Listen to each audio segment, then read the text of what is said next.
bagus.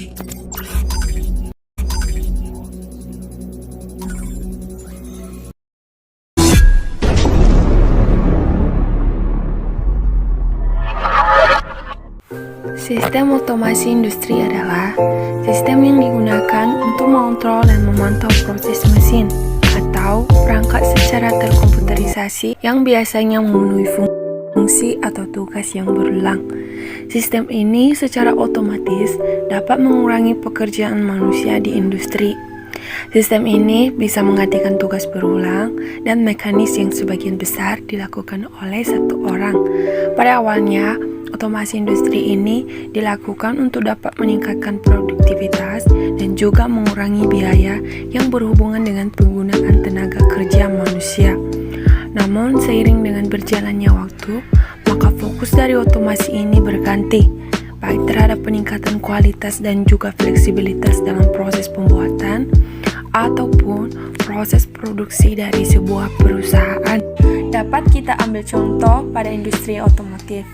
Pada pemasangan piston ke mesin yang dilakukan secara manual, itu memiliki tingkat akurasi kesalahan sebanyak 1% dan bahkan itu bisa sampai 1,5%. Namun pada saat ini, tugas ini telah dilakukan dengan menggunakan mesin otomatis dengan tingkat kesalahan di bawah 0,01%.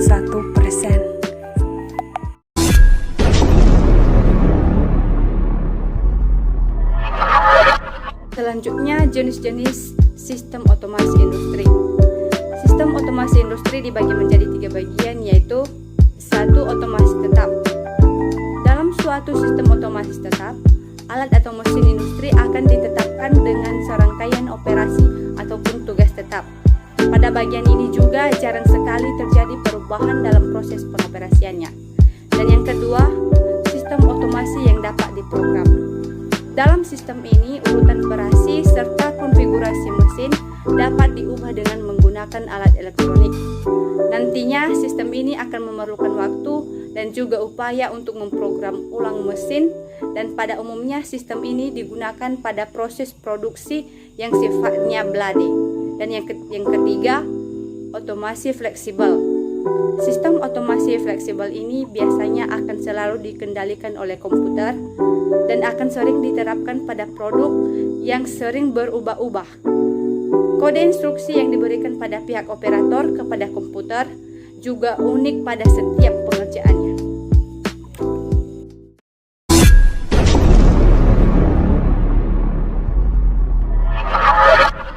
Selanjutnya adalah kelebihan dan kekurangan dari otomasi. Kelebihan dari otomasi yang pertama, mempercepat dan mempermudah waktu proses produksi. Kedua, mengurangi tingkat kesalahan atau kegagalan dalam proses produksi. Ketiga, meningkatkan akurasi dan pengelolaan dalam proses produksi. Keempat, meningkatkan jumlah produksi. Kelima, mengurangi biaya produksi. Dan yang terakhir, meningkatkan keamanan SIP. Yang dimaksud meningkatkan keamanan SIP di sini adalah mengurangi kemungkinan terjadinya kecelakaan kerja dalam proses produksi.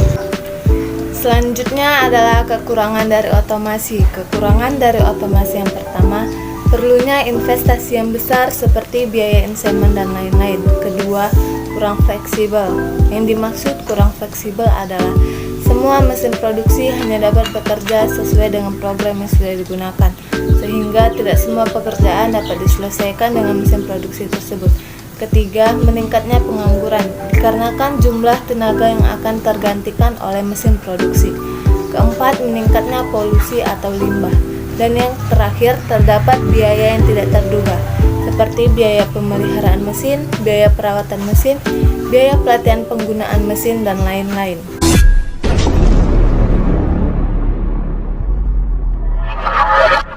Selanjutnya ada kelebihan dan kekurangan dari robotik. Kelebihan dari robotik yaitu 1. Kestabilan dan peningkatan kualitas produk. Yang kedua, memiliki jam kerja yang mendekati 24 jam per hari.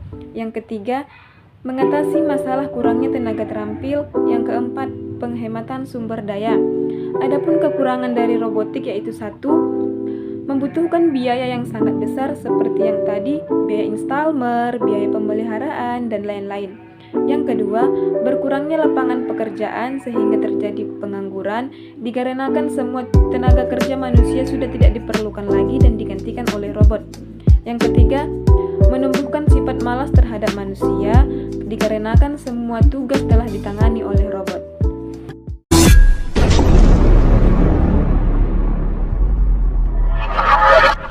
Oke, selanjutnya saya akan menerangkan tentang peralatan yang umumnya menggunakan otomasi untuk sistem produksi. Nah, otomasi sistem produksi itu mengubah suatu proses produksi yang awalnya dari manual menjadi otomatis dengan menggunakan sistem terkomputerisasi ataupun elektronik, dan biasanya banyak sekali digunakan dalam industri manufaktur. Salah satu contohnya adalah mesin CNC atau biasa disebut dengan Computer Numerical Control.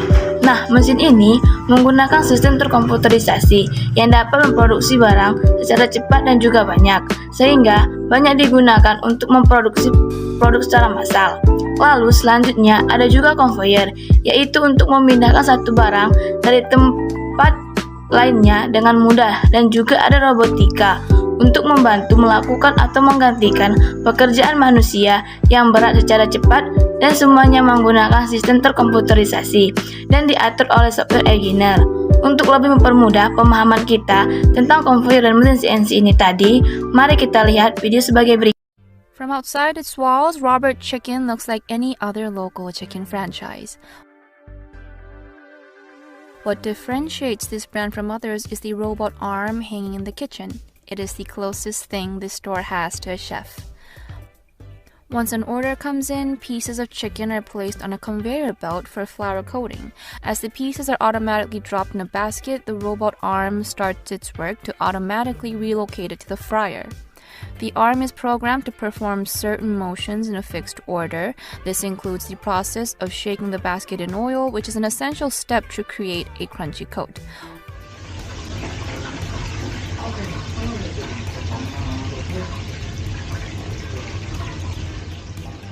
Once they're cooked, the basket is moved to a table where a human employee adds sauce and packages the chicken.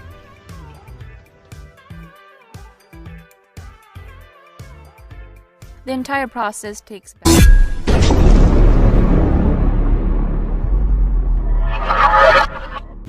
Contoh penggunaan robot di kehidupan sehari-hari.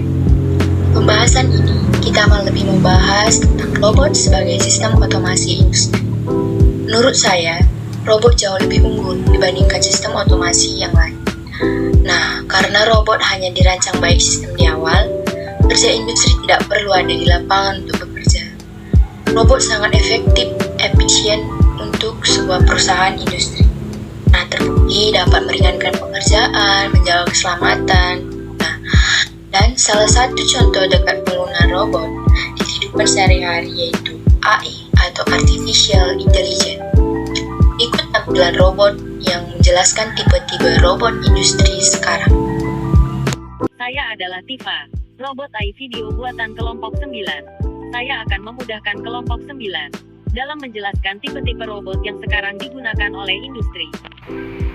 Robot Cartesian memiliki 3 linear join X, Y, dan Z yang berada tegak lurus membentuk sistem koordinat Cartesian. Robot ini merupakan model gerakan paling sederhana karena hanya mengandalkan linear join. SCARA adalah Selective Compliant Assembly Robot Arm. SCARA tersambung pada lengan tanpa gear.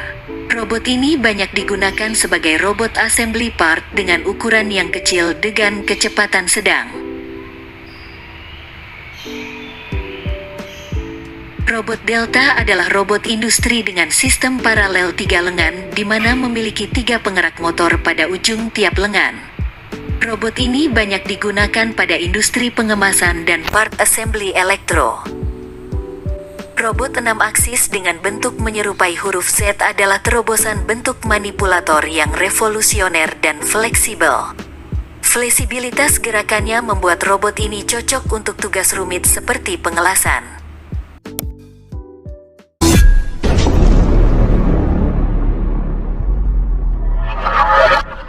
Robotik di perindustrian. Robotik sering digunakan sebagai mesin otomasi. Contohnya, industri minuman, industri makanan, industri otomotif, industri teknologi. Dalam bidang robotik, Indonesia memiliki potensi yang sangat besar karena sebagian industri makanan dan minuman menggunakan robotik di perindustriannya.